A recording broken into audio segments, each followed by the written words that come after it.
राधे राधे, जय श्री कृष्ण, जय श्री श्याम। माघ महात्म के द्वितीय अध्याय में आपका बहुत बहुत स्वागत है। पहले अध्याय में आपने राजा दिलीप के चरित्र के बारे में सुना और कैसे राजा दिलीप आखेट को जाते हैं और उन्हें रास्ते में एक ऋषि मिलते हैं और स्नान ध्यान के बारे में बतलाते हैं। आज की बड़ी पवित्र पावन कथा है माघ महात्म। तो इसमें स्नान, ध्यान व दान का बहुत बड़ा महत्व है। तो श्री सूत जी बोले, तपस्वी के मधुर वचनों को सुनकर राजा दिलीप ने विनीत भाव से कहा, हे ऋषि, मैं माघ मास के विषय में नहीं जानता हूँ, कृपा करके मुझे बताने का कष्ट करें। ऋषि बोले, हे राजन, हिंदू धर्म मावलियों के लिए कार्तिक स्नान के समान माघ स्नान तथा उसका व्रत अत्यंत शुभ कष्ट को हटाने वाला है। इस समय सुब्रह्म बेला है, अतः निकट ही कात्यायनी नदी है जिसका उद्गम सरोवर है।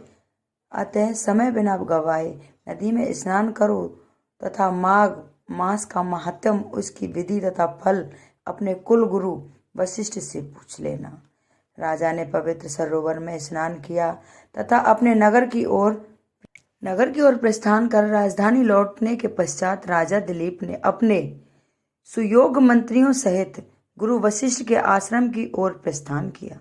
गुरु वशिष्ठ के आश्रम में पहुंचने के पश्चात राजा ने ऋषि को साष्टांग प्रणाम किया तथा अपने आने का सुयोजन बतलाया तथा माघ मास का वृत्तांत तथा उसका महात्म, व्याख्या तथा विधि सहित विस्तार पूर्वक जानने की इच्छा बताई। महाराज दिलीप की यह बात सुनकर वशिष्ठ जी अत्यंत प्रसन्न हुए और बोले, हे राजन, मैं तुम्हारी भावना के प्रति श्रद्धा, भगवान के प्रति श्रद्धा देकर अत्यंत प्रसन्न हूँ तथा मैं तुम्हें पवित्र माघ मास के विषय में विस्तार पूर्वक बताता हूँ। ये राजन, माघ मास अत्यंत पवित्र मास है। इस मास में पवित्र हृदय से व्रत तथा स्नान करने से भगवान भक्ति तथा शक्ति दान देने का विधान है। माघ मास में सूर्योदय से पूर्व अपने निकट नदी अथवा सरोवर में स्नान करना अति उत्तम है।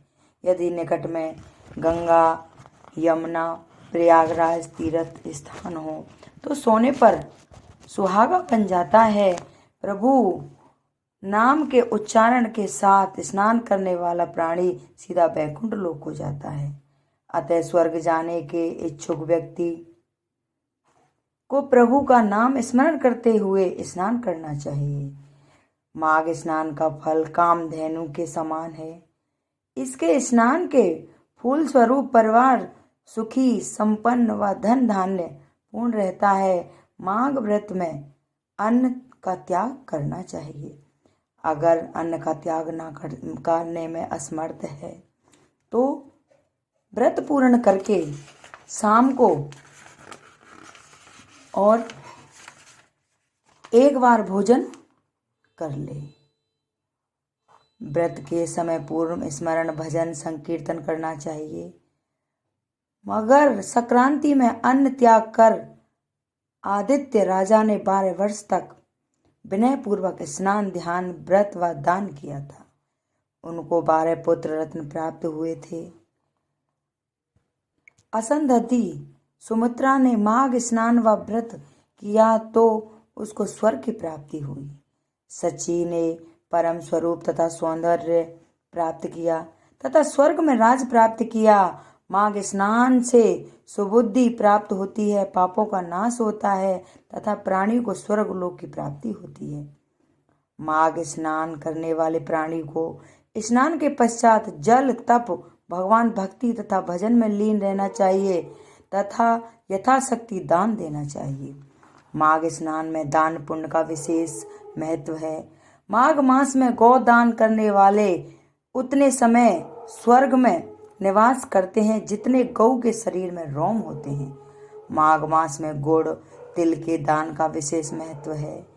इसके दान में सभी पाप नष्ट हो जाते हैं।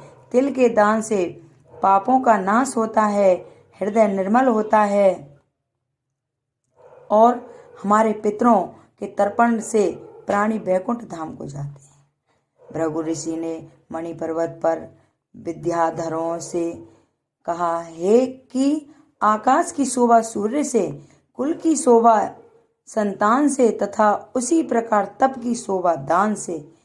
अंत में माघ मास में दान का अति उत्तम महत्व है। माघ मास में स्नान करने वाले हर व्यक्ति को दान पुण्य आदि करना बहुत जरूरी है। तो ये हमारा दूसरा अध्याय है। और अगर मेरी यह कथा किसी को अच्छी लगी हो, कृपया लाइक सब्सक्राइब जरूर करें, कमेंट में लिखकर जरूर भेजें। बोलिए माघ महात्म की जय, बोलिए माघ मास महाप्राण की जय।